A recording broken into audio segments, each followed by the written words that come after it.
an important instrument, but not the primary instrument. You've emphasized the role of the family. And I wonder if there are other instruments or mechanisms for that skill development that you referenced that you think we ought to be exploring beyond school and family.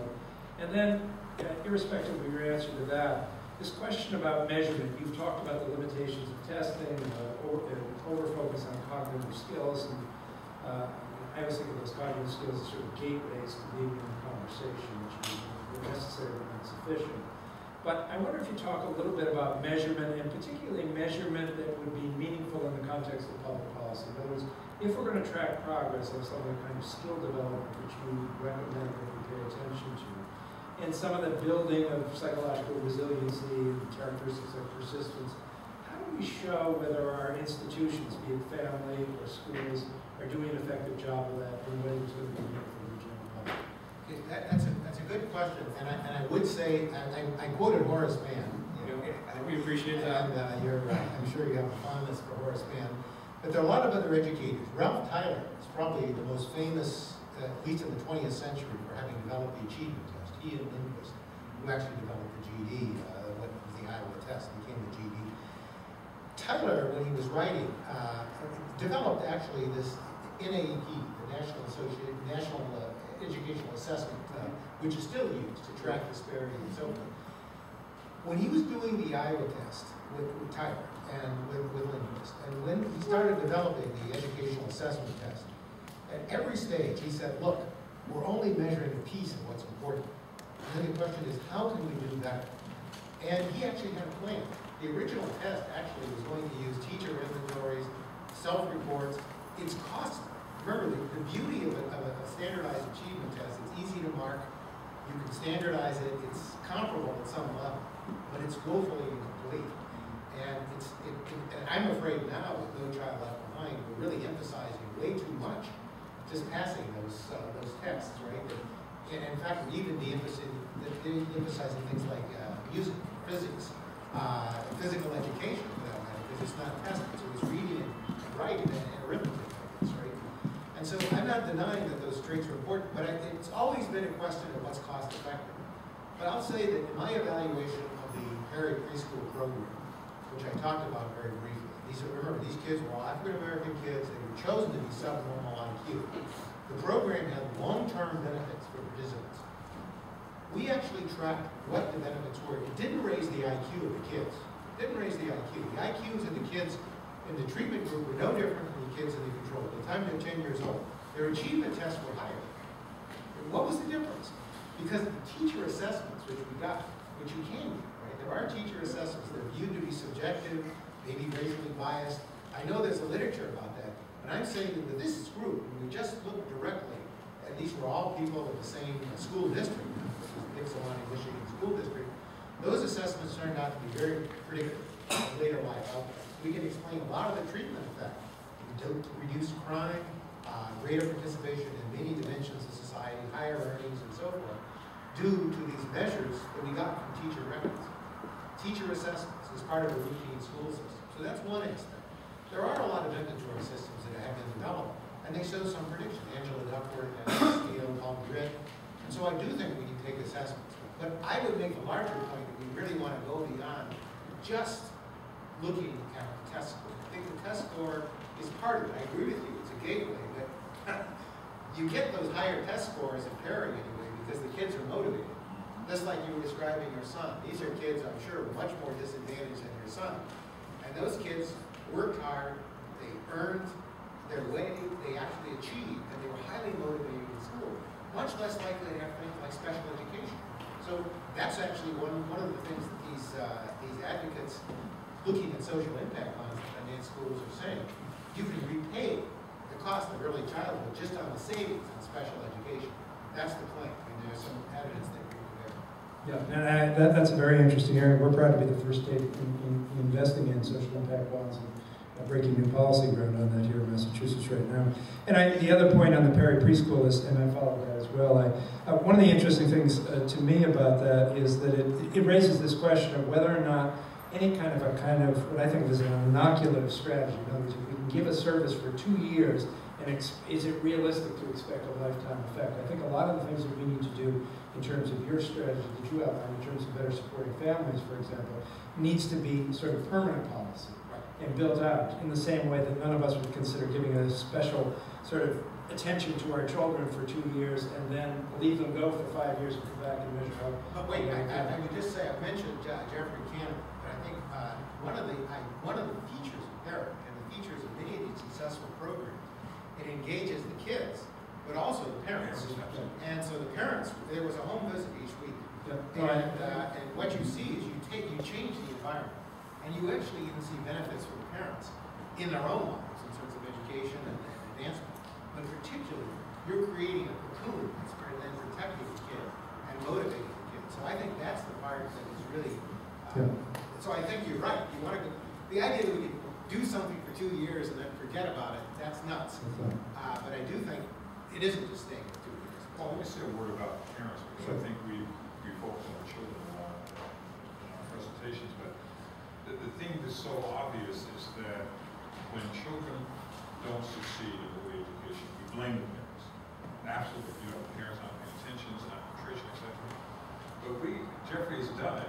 We have to think about parent training. They haven't been taught how to be parents or how to use 21st century skills that they didn't have last century. So I think that has to be an important part of it. And I think about my own childhood. Everybody looks at, Stanford, honors, Harvard Law School. Neither of my parents finished high school. They could not have helped me at all with trigonometry in high school. They couldn't have an idea what I was talking about.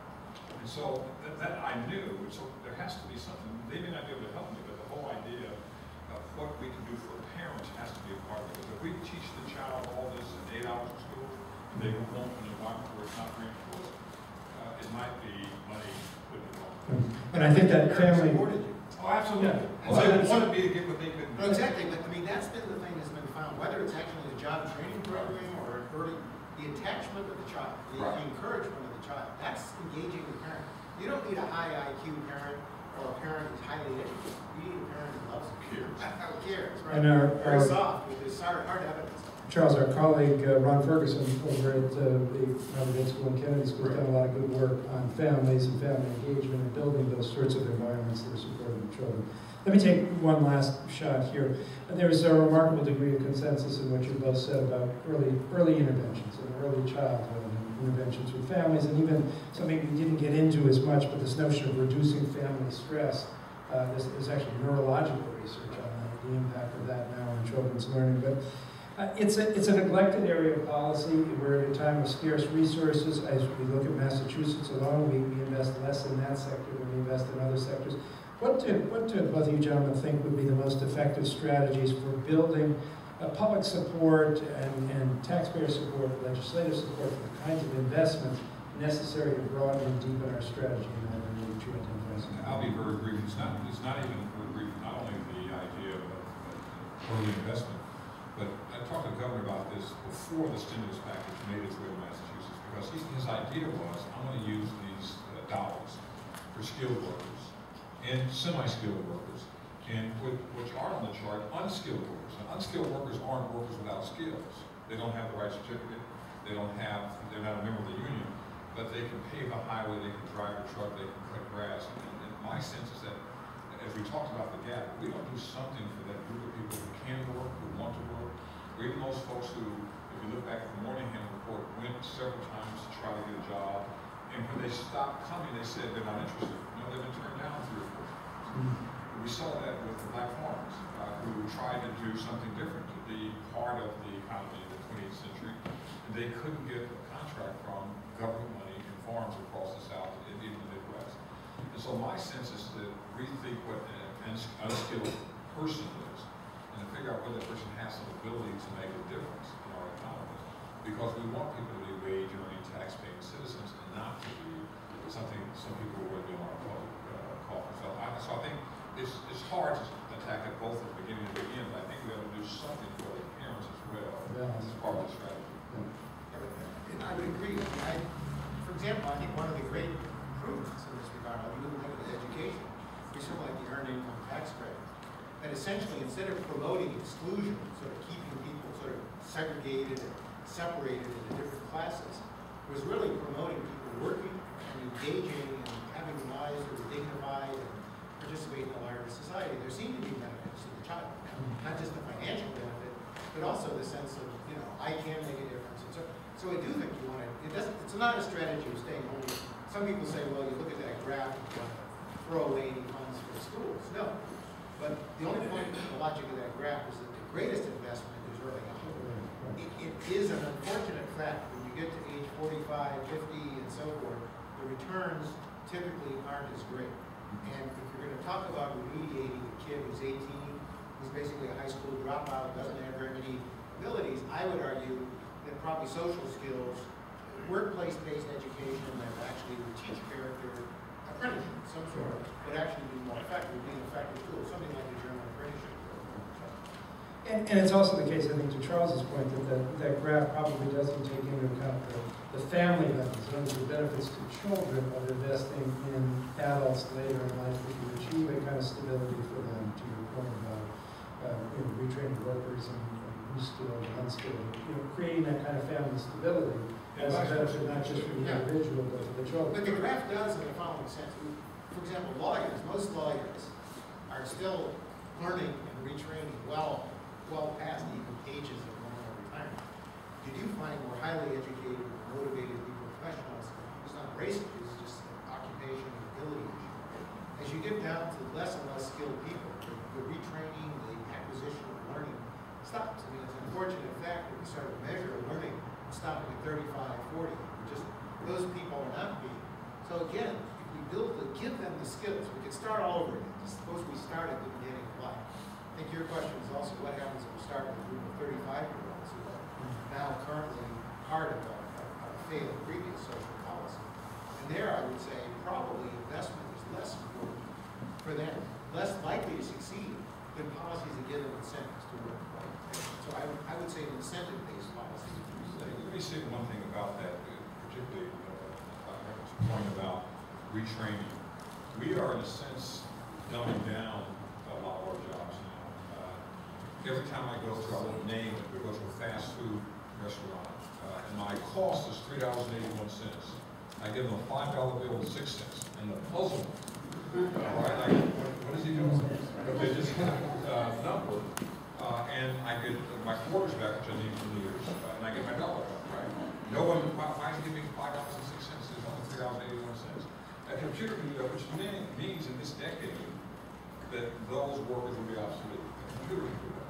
You can say the same thing, thank you for coming to, I'm not going to say Burger King or McDonald's, but you can imagine what happens. And so, if we don't teach some skills, meaningful skills, simple math skills, and everything can be done by computer, it means it doesn't have to be done by a person. That's what I worry about. Those folks who are working now, they will be losing their job. You want to move a television studio now, and you're filmed for a series, all the cameras are remote.